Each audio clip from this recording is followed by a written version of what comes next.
Assalamualaikum warahmatullahi wabarakatuh. Selamat berjumpa kembali dalam pembelajaran jarak jauh dalam materi Pendidikan Agama Islam kelas 8 untuk SMP. Kali ini kita akan memberikan materi tentang jujur dan adil, atau sering dikenal dengan jurdil. Namun sebelumnya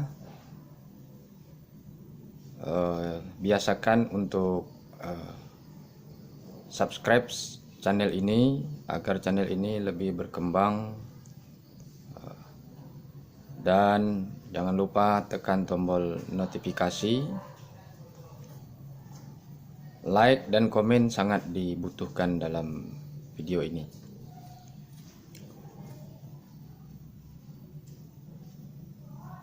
Jurdil adalah merupakan perilaku terpuji, akhlak mahmudah yang sangat diperintahkan dalam agama kita oleh Allah dan Rasul-Nya. Oleh karena itu, setiap diri, setiap pribadi Muslim harus menanamkan perilaku jujur dan perilaku adil. Agar apa? Agar nanti kehidupan manusia itu akan menjadi kehidupan yang harmonis, tentram antara satu dengan yang lainnya. Lalu kenapa Allah perintahkan perilaku jujur dan adil ini? Apakah penting bagi kita untuk membahas dan mempelajari serta menanamkan perilaku jujur dan adil dalam diri kita masing-masing? Tentu jawabannya sangat penting. Karena memang kecenderungan kita manusia ini, baik laki-laki maupun perempuan, baik tua ataupun muda, apapun golongannya, apapun statusnya, kecenderungan kita manusia ini adalah suka untuk berlaku bohong, suka berlaku dusta, dan suka menganiaya atau menzalimi orang lain. Inilah kecenderungan manusia. Makanya Allah dan Rasul-Nya memerintahkan kepada kita untuk berperilaku jujur dan adil. Kita berani menyampaikan bahwa kecenderungan manusia untuk berlaku dusta dan bohong, banyak fakta, banyak kenyataan yang bisa kita lihat dalam kehidupan sehari-hari dari berbagai kalangan, dari berbagai profesi, dari berbagai status sosial seseorang, menunjukkan bahwa kecenderungan manusia itu untuk berlaku dusta dan berlaku bohong. Di kalangan siswa saja kita lihat kecenderungan siswa adalah berlaku bohong atau dusta. Hal ini bisa kita lihat ketika ujian atau ulangan. Maka kecenderungan siswa itu adalah menyontek. Perbuatan menyontek adalah merupakan perbuatan dusta dan bohong. Di kalangan pedagang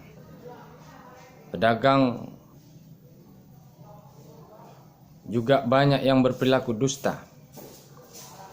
Hal ini bisa ditunjukkan melalui timbangan yang dikurang-kurangi, barang palsu dibilang asli, barang jelek dibilang bagus, dan lain sebagainya. Siapa lagi yang cenderung untuk berperilaku dusta? Pengacara. Profesi pengacara adalah profesi yang mayoritas berlaku dusta dan bohong.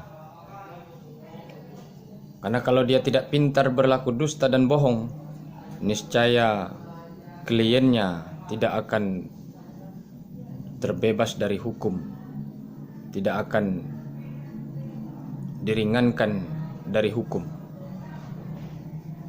Kemudian siapa lagi yang sering berdusta dan bohong? Pemerintah. Hal ini ditunjukkan adanya korupsi, adanya kolusi, dan adanya nepotisme. Ini adalah bentuk-bentuk kebohongan dari pemerintah. Inilah fakta dan kenyataan bahwa kecenderungan manusia itu untuk berlaku dusta dan bohong. Kemudian, kecenderungan manusia juga adalah berlaku zalim atau aniaya. Kecenderungan berlaku zalim dan aniaya ini juga tidak memandang status sosial, tidak memandang jabatan, tidak memandang apapun profesinya. Setiap diri kita berpotensi untuk berlaku zalim dan aniaya. Karena nyata-nyata Rasul menyampaikan kullukum ra'in. Setiap kamu adalah pemimpin, kata Rasul. Wa kullukum mas'ulun an ra'iyatih. Dan setiap pemimpin akan dimintakan pertanggungjawaban. Minimal kita memimpin diri kita. Nah, ketika kita memimpin diri kita, banyak di antara kita yang berlaku zalim terhadap diri kita. Kecenderungan kita berlaku zalim terhadap diri. Hal ini ditunjukkan atau fakta yang mengatakan masih banyak orang yang mengidap penyakit karena sering begadang. Ini adalah fakta bahwa seseorang itu tidak berlaku adil terhadap dirinya. Kemudian fakta juga mengatakan banyak yang mengidap penyakit lambung dan lain sebagainya. Faktor penyebabnya adalah karena dia menganiaya dirinya sendiri.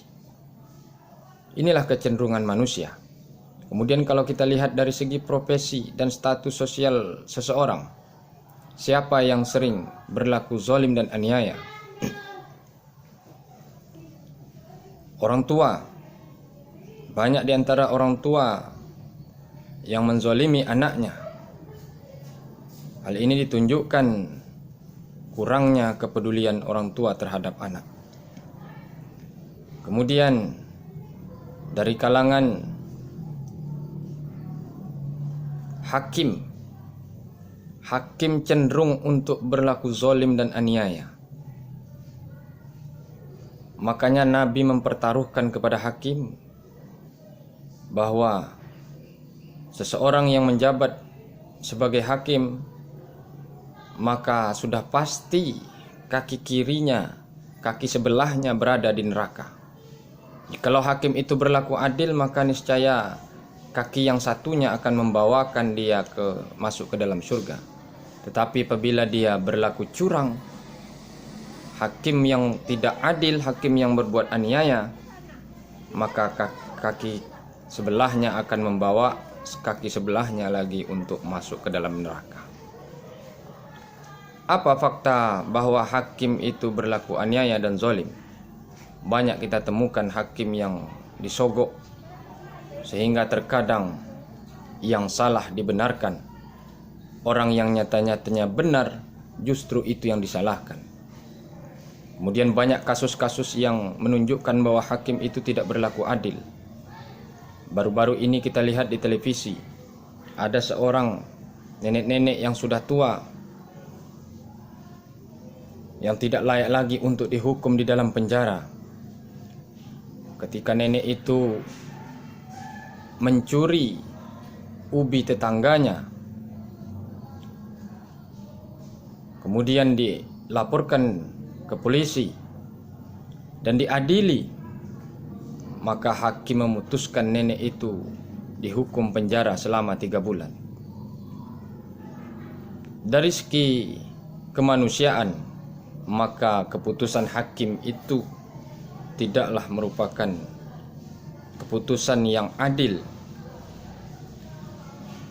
Kenapa? Karena sanksi dan hukuman yang diberikan kepada nenek-nenek itu tidak seimbang dan tidak setimpal dengan kesalahan atau kriminal yang ia buat. banyak sanksi-sanksi lain yang menjadikan nenek ini efek jera yang tidak membebani dan memberatkan nenek ini apabila ia dimasukkan ke dalam penjara. Misalnya nenek ini dikasih hukuman untuk mengabdi kepada orang yang teraniaya oleh dia ketika ia maling. Hukuman-hukuman seperti itu menurut hemat kami adalah merupakan hukuman yang setimpal, yang sesuai dengan apa yang ia perbuat. Inilah fakta-fakta bahwa manusia itu cenderung untuk berlaku curang, berlaku dusta, berlaku bohong, dan kecenderungan manusia untuk berlaku zalim dan aniaya.